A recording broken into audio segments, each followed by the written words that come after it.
I think there's... I mean, I don't want to like guarantee that I'm gonna be playing Marty for a lot of chapters, but I have nothing better to do right now, so it might as well Marty Party.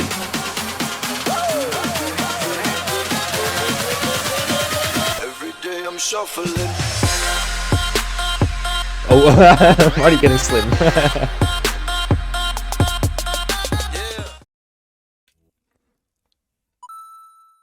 Hey, what's up everyone? Welcome back to another episode of Fire Emblem Thracia 776. Negative growths, but we are not negative over here. I mean, I'm not negative, and I don't think Raisins is negative either. How are you doing? Doing quite well. I think it's probably going to get cut from the video, but like when you started it, you had the little Nintendo beep, and I tried to like imitate it. You didn't even say anything; you just reset. I'm like, man, I really pissed Mekkah off with that one, didn't I? I need that clean intro. I need that clean pudding and my own little intro. Yeah, but now that you said it, I'm gonna leave it in just to make you look stupid. Ha, got him. God damn it! Got I hate him. you. Got him. Why'd you do that? I am like that. I am like that. Okay. So last map we fought a bunch of soldiers, and as is Fire Emblem tradition, early games gotta have a map with pirates or bandits, and that's this map. But this time it's chapter 2, not chapter 1. Big change of pace. Not too challenging, and in fact the gate is like right here. We just need to seize that, and then we're done. A couple villages on the way. If you visit them all, you get a guy in chapter. Every village is worth visiting regardless, because they give you good stuff. So I'm probably not going to do something too different from what you usually see me do in this chapter. Capture a couple dudes, feed some kills to Marty Party whenever I can. Speaking of which, you should probably... We could do the analysis now, because we left Marty and Dagdar and Tanya for today. So do you want to start with anyone in particular? We might as well start with Marty. By the way, we left him for today because last chapter we got like 8 units, and here we're getting 1, so we figured we might as well split. Before I get into like what I think of Marty from my own experiences, can I make a guess as to why you were like training him up last episode? So like in negative growths, units their stats only go down, right? Yeah. Well, look at Marty, bro. He's got nowhere to go. Like, it's like the forehead meme. He's like, can't you lose stats if you don't have him?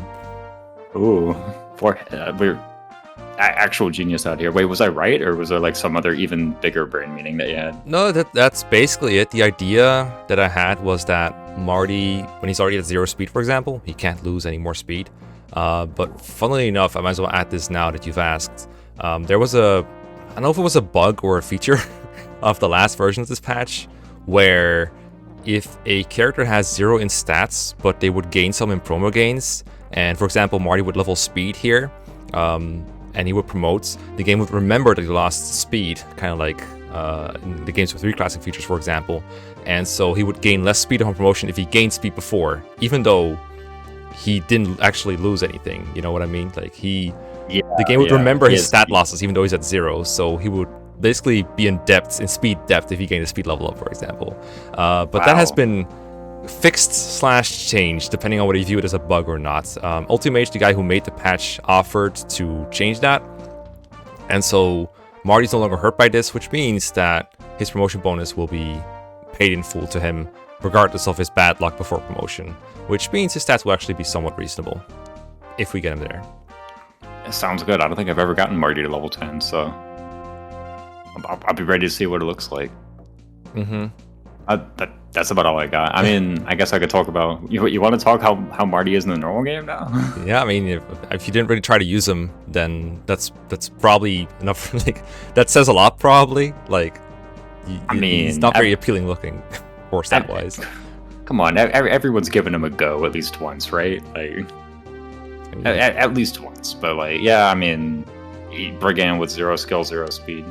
He's funny. Like, if there's a unit you want to give a bajillion scrolls to and level them up and watch them get good stats, then yeah, usually Marty's the guy. Because like, why not, right? Come on, it's Marty. I believe he's the first playable Brigand. Yes. In the series. Yeah. Nice. Unless you count like Darrow's, but he's a pirate, so no. True. Yeah, that totally different class. Doesn't even count. Yeah, I mean, I don't know. Yeah. Sounds good.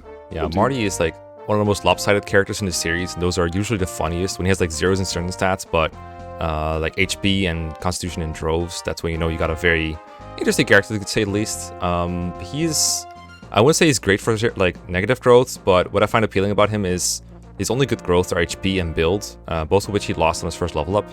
And then everything else is pretty trash. So, for example, strength growth is only 15%.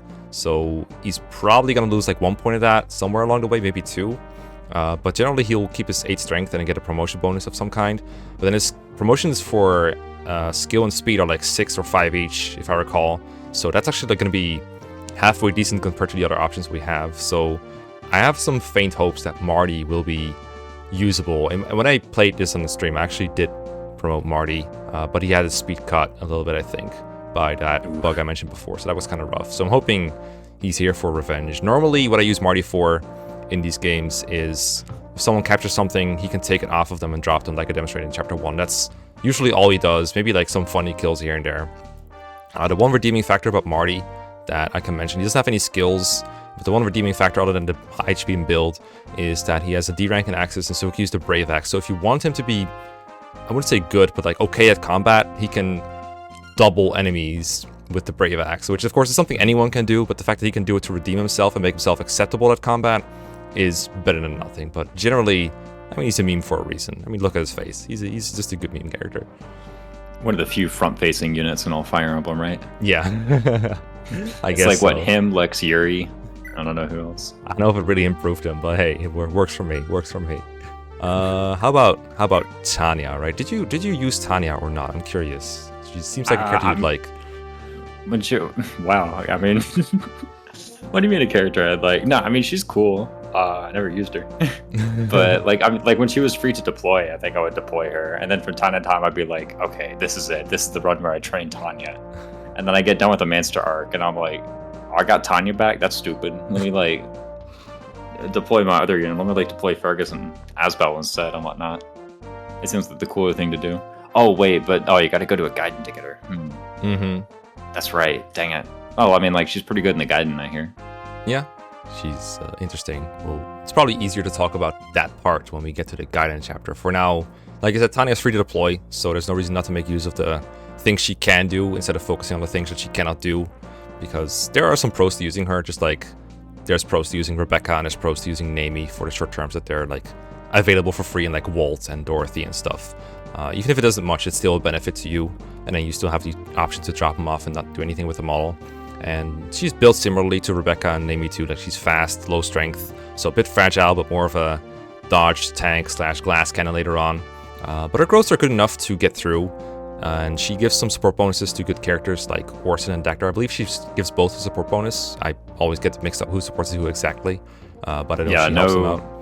I know Tanya Dagdar is one way. I can't remember which way it is, but like she's his daughter, right? Yeah, I believe it's Tanya supports Dagdar, but not vice versa, which is something this game can do. If that wasn't clear yet, yeah. What a great dad. Yeah, I know, right? Very nice of him. But Tanya does have a mutual support with Orson, so they make each other better, or Ocean, as I guess he's called in this patch. So it does help both of them. Mostly the character she's supporting, because Tanya generally doesn't fight a whole lot. She doesn't really have an enemy phase most of the time, so that sometimes doesn't end up mattering at all. But it can be beneficial sometimes if she's attacking over a wall or you're baiting an enemy at range. Like Lyn in the Bind Blade can do this very well, so Tanya sometimes can do it as well. And if you want to use her long term, it's actually pretty fun to like scroll boost her, make her good. She's not terrible if you're into that kind of stuff. It just takes a while to get her there. But I've raised the Tanya before, and there's another archer in this chapter that I've raised as well with great results, so I wouldn't deprive anyone of it, but she's not a high-tiered character, if we would put it that way. For negative growths, this kind of character is awful because, the whole idea of a character with bad bases and good growths kind of goes out the window when good growths are a bad thing, and then bad bases are still a bad thing. So it will be mostly for utility from Tanya, but in the Gaiden chapter, she might be interesting. But we'll get into that when we get into that Gaiden chapter, because without context, it's a bit strange. Now, that Gaiden chapter does involve another character that I think everyone who has heard of Thracia is somewhat familiar with, and that's the great Dagdar. I'm gonna assume you definitely use this character. This is a character you like. I know that for a fact. This has to be a character you like. Oh yeah. I mean, like it's Dagdar, man. He's got a cost. Big dude. He can use bows. Like he can use bows. That's always a plus in my mind. No, seriously, like super fun unit. It depends on whether or not I get the Gaiden. My last run I failed to get the Gaiden, so I was like, fine, no Dagdar. But like, generally speaking, you should try to get the guide. And by the way, if you're playing Thracia for the first time, like, how do you feel about looking up guidance? I mean, I guess, like, it depends on the person playing it, but I wouldn't blame you if you were, like, looking up the guidance. Dagdar's guidance is a pretty good one to get. Mm-hmm. I didn't mention this to you in the last episode, and I think I should, so I'm probably going to edit it into the first episode, in which case everyone else will have heard it except for you, and I'm very sorry for that. But I made a character guide for Thracia, or not the character guide, a first-timer guide, a spoiler-free guide for people who are playing the game for the first time, and they want to play it, but not so blindly as they will miss, like, recruitable characters and guidance, because how blind you want to play a game depends on your personal preferences, but I think the most common group of people, the biggest group of people, are those that want to play the game but not miss recruitable characters or playable chapters. And for that reason, I made a guide that lets you get all those things without spoiling anything else. So it's very vague in most of my descriptions, so that if you are at that point, you'll know what I mean. But if you're not at that point, it'll be very vague. And so you're still playing the game mostly blind. And the feedback for that guide has been pretty good. So I would recommend it if you want to get into this game again. Or if anyone wants to get into the game still, not convinced by my chapter 1 video. And for that purposes, if that's the way you like to play, then I would definitely recommend playing that way. And looking up guidance, I can totally understand it, because the game sometimes hints at them, but it never really states them outright, so it can be difficult to guess how to get into guidance. Yeah, for sure. And by the way, don't feel bad if you play through and you miss a recruitable character or you miss a guide. And I think my first Thracia playthrough I went through, I actually just completely missed the Dagdar guide and didn't even know that it existed. And then, because I was playing like super blind, like let me not look up anything. And then I decided to replay the game. It's like, oh crap, you get Dagdar? I'm like, oh, not bad. I thought it happened like way later or something. We talked a lot about the guide and not actually about Dagdar himself, but like you've had his stats up for a while and we've all been able to see them. These are pretty, like 14 strength, 10 defense, already good. And what's the best part about him in negative growth? He has really low growths, right? Yeah, Dagdar has some of the worst growths in the history of the game. His only growths over 10% are HP and luck. At like 15% for HP and 30% luck, everything else is 10 or below. And combined with his good bases, that makes him absolutely perfect for negative growth. So I've been minimizing my use of Dagdar in Chapter 1, and I will continue to do so. I will use him for some capturing in this chapter probably, and for the next couple chapters as well, where you have him. But I know from experience that Dagdar is probably the best character in the game for the long term, because he is more available than Avel is, and so I'm going to have to rely on him a lot at some point. You could think of him as like a carry until I get better pre-promotes. So you could think of him as like some kind of Jagan-like character. And these characters stay relevant for a long time in negative growths. And hopefully we won't get too many speed level ups, because speed is the one stat that Dagdar's really shaky on. He has enough to double attack the slower enemies, even some enemies you wouldn't really expect him to double, like mages. And then he has a cost, which it's kind of like FE4 a cost if you're familiar with it, but a bit more solid. And this one, it basically means if at the start of combat this is true, then he adds a round of combat. So if his speed is higher, if his attack speed I should say, if his attack speed is higher and if his HP is higher than the enemy, he adds an extra round of combat. That includes counterattacks, and it also includes whenever Dagdar gets attacked by an enemy, even if he doesn't counter. So enemies can just unexpectedly double Dagdar sometimes due to his own skill, but most of the time this benefits Dagdar because, I mean, if you look at the stats, if you get to use these twice in a round of combat, that's really, really good. And it kind of makes up for not doubling normally sometimes with the usual speed advantage of 4 or higher that is in place for most characters. So, for example, when he's using the Brave Axe that I gave him right now, he can attack like 8 times per round of combat, which is going to devastate everything. And because Dagdar is so bulky and so buff with his 15 con, he can capture almost anything, just like Finn. And for that reason, he's going to be useful for capturing some of these pirates. So I should just get into that, and we'll show his powers instead of telling them. That's right. And I did mention that he has a support with Tanya, which I usually like to make use of here by moving Tanya in here. And then Dagdar can go in and go for a Brave Axe capture on this guy. I have a feeling you've never made that move once in your life, Mekkah. No, I've made it many, many times. Oh, right away you get the super cool warrior crit. Yeah, 6 XP. Thankfully his XP gain is also really low, something I forgot to mention. He only has, he's level 8 promoted, so he doesn't gain a whole lot of XP. And we could take it off of him. He doesn't really need to take it off of him right now. I think I'm going to send Avel just to the north. I have the life ring. I think I put it on Dagdar maybe. Where did I put my life ring on again? Because I'm still not sure who I'm giving that to. It's on Finn right now. And it's like, it's hard to, I still don't know who to give it to right now, the Leif Ring. I think there's honestly an argument to be made that it should be given to Dagdar because it's going to do the most work the whole playthrough, but at the same time, there's other characters that could become more useful with the Leif Ring. So yeah, it's hard to, I feel like it's hard to play stat boosters and negative growths, because normally it's like, okay, well, who's the unit whom I anticipate using the most over the entire run? But in negative growths, the ideal answer to that is nobody. Like, I guess maybe you're correct in that it could be nice on Dagdar. I guess with Dagdar, it could help him to proc a cost more often. But yeah, I mean, it's hard to place. He's already got more HP than most enemies, but I guess sometimes he loses HP, and so you would like a bigger buffer for that case. It will also help him survive in the Gaiden chapter, I suppose, but his most dubious survival is on turn 1, so that's not a huge benefit. Okay, that's fine. Just get hit like that, Odin. Very cool. Odin Dark. 76. Odin Dark. I'm trying to think. The other candidates for me for the Leif Ring would be Leif, just because he's always around, but I'm going to try to keep him out of combat as much as possible, so I don't think that will be a great idea. It could be Asbel. I'm not sure how good Asbel will be. He was actually terrible for me in Negative Growth when I last played, so I don't think it will be him. This is another guy I would like to capture, possibly. Can you hold this pirate? Yeah, you can. Okay, great. I'm going to take his stuff. Give you new weapons because you didn't have anything before. Release. I think I'll capture another guy right here. I want to be in range of Tanya for sure. I guess this one has a Vuln as well, right? Yeah, that's why I'm capping him. So I have some Vulns, some hand axes. His Vulns are just so good in general. I guess I can like grab the village and still have the support activated because they're all 3 squares range. Smart move decreased. I haven't fixed that bug yet, by the way. Yeah, that's never gonna get old. Maybe I shouldn't ask Ultimage to fix it, but it's funny. Okay, go get that guy.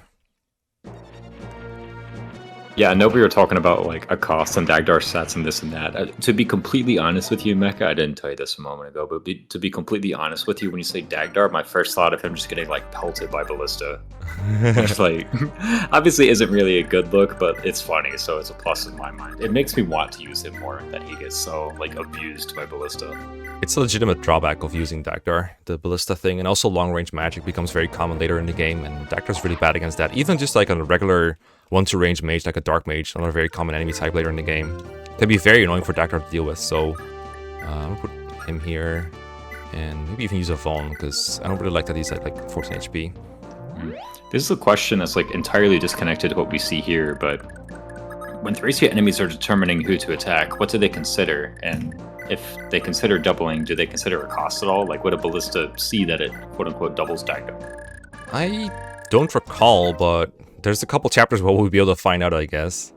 I guess so. Generally, I think their AI is mostly comparable to GBAFE, with one notable exception, that they generally will not try to attack for 0 damage, kind of like Conquest enemies. So that's good to keep in mind.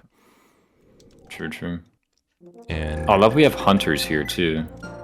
Yeah, good old archers, but they're pirates, I guess. I don't know what the deal is. Can we cap this guy? We can cap him for that. I mean, the hit rate is the same, so I might as well take him, right? Here I go talking about like you shouldn't capture that much, but then here we are capturing everything. I mean, it's such a clear opportunity. 86 hit, like come on, why not? See the opportunity, you take it, and then you can let that guy just attack Marty. Take this off of him, so don't like his defense to be halved. Take, oh, that's the wrong guy, but that's fine. Give that to you. Let's give it to you. Give it back. And then take this one. Thracia rescue him, baby. Take that. Get out of here. And then... Actually, since we have 3 people, we could put any pirate onto any unit. Yeah. What do you have again? Hand axe. Okay, we'll let Tanya take those for a moment. I actually think this is going to make a big difference, but whatever. Take this, and drop. I don't want to put him here because I want the guy to attack Marty though, so I think I'm just going to release here, whatever. Taking Marty more important. And then there's another Vuln guy here that I can capture, so I'm probably going to go for that. I guess this is where... Oh, go ahead. We're not going to get the man who stands on houses? We are. The question is he going to be in range? It's kind of like dubious here. This guy has 0 AS because he's just that good. This guy has 1 AS, so he's slightly better than his friend. Do we 2-shot him with the javelins? 14 attack. is no and no. Okay, that's actually... I prefer it if you one-shot him, but you know, whatever. Just go here and fight them both.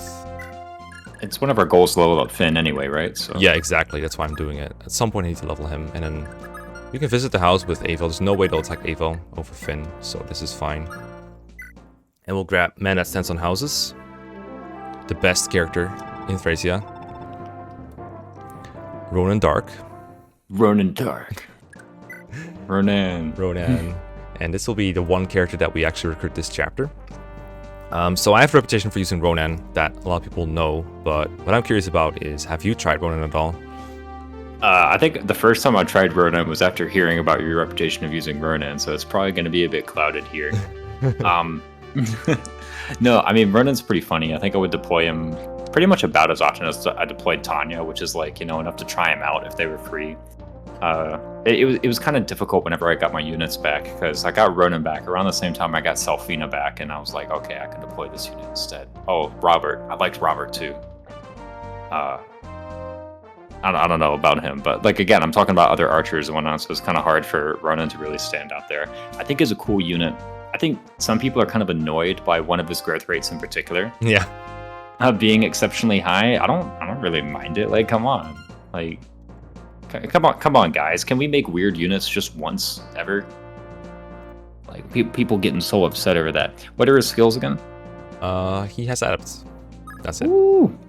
Adept. I mean, I don't know. It's a pretty cool skill, just in general, right? Oh, it's a random chance here. It always is a random chance, though, right? It's never been a for sure thing. No, unless you count Brave Weapons, it's not. It is like almost guaranteed sometimes in FE4, it feels like, because in FE4 the chance of using Adept is attack speed plus 20%, so like a really high rate. In this game, I mean, you can see it. Ronan has like 7 speed, so he has 7% Adept, which doesn't happen a whole lot. But it just so happens to be that Ronan has several of these little things that have small chances of happening, and when you use a unit consecutively over multiple turns and you have a bunch of small chances of things happening, chances are they'll activate a couple times, and if it activates a lot, you might grow some attachments to some of these traits. One of them being Adept, another being his shaky accuracy, like sometimes he'll miss.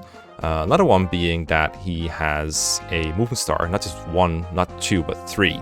So he has 3 Vigor stars that give him 50% chance of activating. Oh, it's 7 move. Yeah, and 7 move. So I like to say that with Ronan, you never know what you're going to get until you actually do it, because, I mean, with stats like these, what could happen is he just runs up to an enemy, tries to attack him with his 80 hit before enemy avoid, and he misses, and that's where it ends. It's also possible that that enemy will instead eat a crit, get adapted on, and then after Ronan attacks, he procs a movement star, and then he gets to attack again. That also happens sometimes. And then what's even more beautiful is Ronan's growths. He has a 3% chance to increase his movement normally, so it can go from 7 to 8 in an instant, which is what happened to me, which would have made him such a meme in my community in general. In this playthrough, I hope that doesn't happen. I sincerely hope that doesn't happen, because movement, like all their stats, normally can go up, which means in this playthrough it can go down from 7 to 6 and then from 6 to 5. Also worth noting is that compared to Tanya, Ronan right now has an extra point of move. He has 7, but Tanya has 6. But when Tanya promotes, she goes up to 7 because the sniper class has 7. And meanwhile, Ronan's mill sniper class does not have an extra point of movement, so he'll just stick to having 7, unfortunately. So they tie it up there, but Ronan will always keep his Vigor star lead, and he will have that unpromoted movement, which sometimes comes in handy. I sometimes wish Ronan had more constitution so that he can rescue more people and without losing all of his speed, because whenever you hold someone, you have what's it called? If he, like, Ronan right now has 7 constitution. If you rescue someone with 3 con or less, he keeps all his movements. But if you rescue someone that's too heavy, for example 4, which is more than half of his constitution, he loses half his movements, and then he's no longer able to move his full move. He moves his half his move. So that can be kind of inconvenient and makes him harder to use for rescue duty than, like, I don't know, Marty, Dagdar, Avel, whatever. But he still has his uses. He's still fun to, like, chip out with the range, and a great meme unit to raise up. I would recommend him to anyone who likes dumb Fire Emblem units, or funny Fire Emblem units, or both. Yeah, so it's the kind of thing where you never really know what you get until you use it. Like, just give it a go. Give it a go. If it's not working out, bench them, fine. I think we did something kind of similar last playthrough. We advised that with Lilina, again, if people have played FE5 but not FE6, it was kind of the same deal where with high variance units like this, such as Ronan, Like, just use them a bit. If they turn out great, great, keep using them. If they don't turn out great, there's plenty of other characters. Yeah, or even if they don't turn out great, but you just enjoy using them the way they are. Ooh, okay, that's fine. That's fine. There's no strength. That's what I'm most afraid of. And no move decrease. And no move decrease. I think Marty has 2% move decrease chance. Oof. Okay. 1. Okay, so he's not killing them, which is like... It's a bit because it means we have to get a kill on... I mean, we want to get a kill on Finn. We can kill the other one with Avo, actually. I don't know what to worry about. Never mind. I was like, maybe I have to get a kill on Leif or on Ronan, but like, actually, it doesn't matter. It's fine. It's just good chip for Finn. I love your stress now about like want to get a kill on this unit, a kill on this unit. It's like you love the units, but that means you don't want to use them. Yeah. If you love them, keep them away. Okay, so we'll get this one with Avel's Iron Sword, I guess. Doesn't really matter. Let's get through nice and clean. And there is a guidance for us to unlock if we... Is it keep all the villages alive, or if we visit all the villages? It's visit all the... No, actually... I used to think that it was visit all the villages, but I remember there was someone who actually played a playthrough where they were trying to avoid all the guidance chapters, and he got the guidance chapter because he just thought it was that way, and it was the other way around, where leaving a village like this actually counted 2. And so he got the guidance without wanting to. So it actually is the other way around. It's you have to get one of them destroyed to miss the guidance. Nice one, Leif. Very helpful. Just go over here, I guess. Just stay out of range, whatever you do. Yeah, whatever you do. I guess we can get an extra bow to Ronan if we really want to. Come here. Iron bow. Grab a bow. There it is. Found it. Mekkah lost the bow. Yeah. There you go. I don't know. I'm so fortunate that I got the right hunter, because I just attacked one with Finn without realizing which one it was that I wanted. And I realized, oh shit. Or I killed one with Avel, and it was the one that didn't have a Vol, unfortunately. But I got lucky there, because I hadn't actually checked it. This is another kill. I'm still so amazed that he just has 75 hit, regardless of whether he's capturing, because that's 0 skill that he has.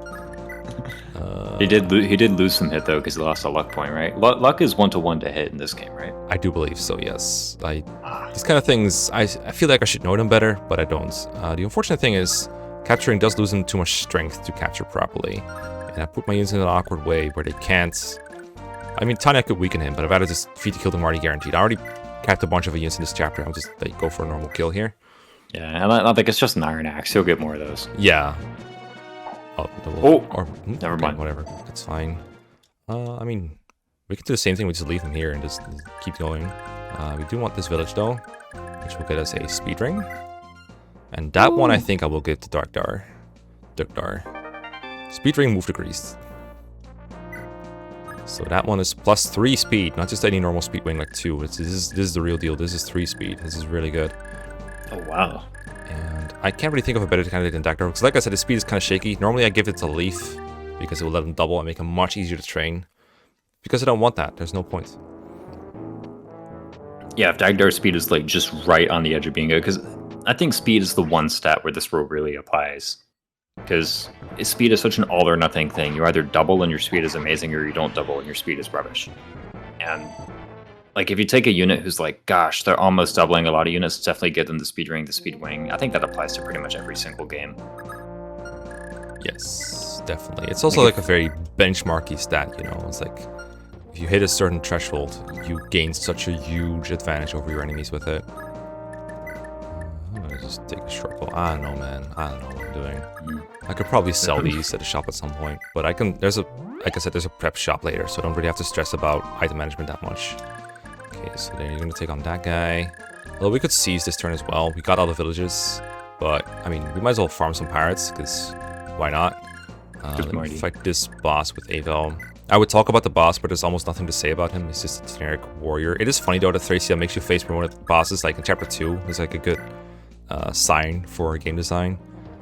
Sometimes this boss has too much magic or too much HP to one round with the fire sword, but as you can see here, we do exactly 16 damage. 16 times 2 is 32, and last time I checked the rules, that's more than 31.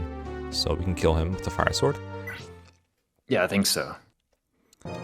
And yeah, because 15 times 2 is 30. I can't do math though. I'm the Bucks. And normally in Fire Emblem, like in these situations, you kind of get greedy. You're like trying to feed it so hard to your bad units. Okay, that's unfortunate miss, by the way. Normally, you'd kind of hope for something like this, where you miss the one-hard kill and you can feed it to someone else. But here, I want to absorb the boss XP with people that I don't really care that much about, like Avel. So it's actually good that happened. This guy can go. You can put him in range of some pirates and give him some more training. Put a life ring on someone else for a second. I think I'm gonna like hold it on to it with Leif until I decide what to do with it. So go get him, boy. Yeah, see, now you can give it to Leif. That's what I wanted, exactly.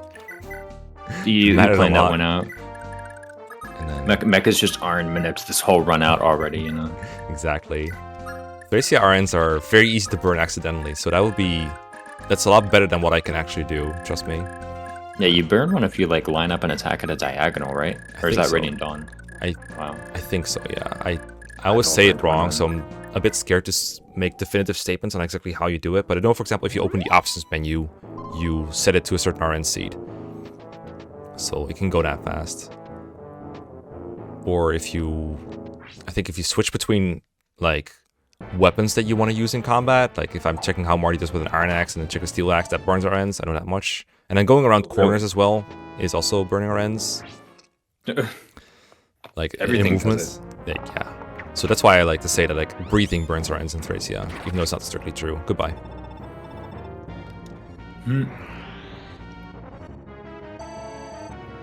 Avel level up. Can we get a below 20 speed Avel? Let's see. Nope, 0% growth, baby. Woo! She actually doesn't have 0%, but sometimes it feels like it. She and Dagdar get alpha level ups like that all the time, and it's fantastic. Can we get another free Iron Axe on our squad here? Not really. Unless... A record for the earliest Ivo level? Ooh, chip damage with the bow? Probably. Yeah, he can reach with a bow. The question is, I don't really want levels on Dagdar or bow rank. And if I do this, he will... Normally he would just double, but because he has a cost, he will also quadruple. So the chances of this guy coming out alive is 0, basically. Oof, right. And you can't capture with the bow. Yeah, exactly. That's the other problem. That's like something that people usually don't like about archers. They can't capture with a bow. I don't really care about it because, I mean, someone like Orson or Halvin are really good at capturing anyway, so I don't really care the fact that they can capture, so it doesn't really make for a big drawback for bow users. But, you know, it's there, I guess. Miss again. Yeah, probably. It's Marty. But you know what? Almost level 4? I think we got him. It's pretty good. We can get some more, though. We can keep the Marty party going for as long as we want. Is it okay to get Finn levels here? He's gonna fight a bunch in the chapter He's gonna be very important in one chapter later on. I don't want to level him too much, so maybe you shouldn't do this. But I'm curious what his level will be, so I'll leave him like here for one turn, I think. For a moment there, I was thinking, like, what if you dismounted him and used the Iron Sword for weapon triangle advantage? Remembered, well, it's Thracia, it doesn't really matter. Yeah, it's only 5% in this game, so it doesn't matter a whole lot, but it can be interesting to manipulate it a bit. Sometimes it's not a terrible idea to like, give Finn some sword XP, because he does start with like D swords and a lot of weapon XP, so he can get to C quickly. But I don't think that's like a very important benchmark, so generally just don't bother with it. But it's something you can do if you want to use Finn for combat indoors and want to use like a Killing Edge, for example, which is C rank. Yeah, I was about to ask, like, are there any good swords at C rank? But Killing Edge is a pretty good one. That's bad. Finn, why you do this? Shouldn't have done this. Big mistake. No. Should have burned some RNs before that. Yeah. I mean, I was just trying to prove that it didn't actually task the whole playthrough. True. Just trying to prove it Maybe to myself. this is just what you want us to believe. Exactly. You can't hide. Finn... You're like those people who are like cheating at a poker game and someone's caught on to him. It's like, oh, I think you're cheating. So you like intentionally make a really stupid play. Oh man, I lost like $50, and then you just go back to cheating. If I was cheating, would I really do this? Yes, you would. Cheaters are stupid. Oh, true. We've come full circle. Okay, Zeke speaking is so 7 XP. Yeah, what? 7 XP for a kill? Yeah. You know, like when you're mounted, you gain slightly less XP than like being dismounted. So in that way, I understand where that came from. But I thought you get way more for that last one. But maybe I'm just blind or I'm seeing things. I think like combat XP is based off of only your level, but kill XP is also based off of their level, right? I don't actually know that. I'm very bad at that. You're the Thracia king, not me. So I don't actually know that. I mean, well, I'm pretty bad at Thracia, but let me check. I'm not too shabby at math. Also, shoutouts to Orson for not being able to use a hand axe at base. If this was FE7, we'd cry. But fortunately, it's Thracia, where I had access to our Garbo, and we can get To on a say, kill this GBA, way. they're E-rank though. Not like this. This capture doesn't matter because we can't trade it off of him anyway, so I'm just gonna like hit normally and take less damage if I fail. Yep. Not It that is true. matters. The experience from a kill does depend on the enemy level. But from combat, it does not. Oh, I didn't see that. Did Marty miss? Marty did indeed miss. That's his thing. Marty misses. That's the Tanya kill then. It can be, but why would we? Like, if it was not negative growth, I would. But it is negative growth, and so I will. We got a lot of villages. We got a lot of things. Okay, we could just seize here. We could just seize. We did all the characters. Okay, yeah, seize it is. Seize the day. Seize the day. Get breakfast. Mm. And we get who's Augustus. this guy? We get Augustus. This is our tradition. He will give us a leadership star on Leif. That's why he's here. Oh, that's true. Oh, wait, seriously? He does? Yeah, that's what he does. I'm pretty sure that next chapter he will have a leadership star, but we'll probably have to check it next time because we'll play the next chapter the next time. Oh, the next time. That will be the first Gaiden, and that will be the first time we have to deal with Thracia Fog, which is Super fun. It's something else. Yeah, that's Super fun. It's the kind of fog that Raisins likes, which is always a good sign. All right, see you next time. Bye. See you. Ba-dum.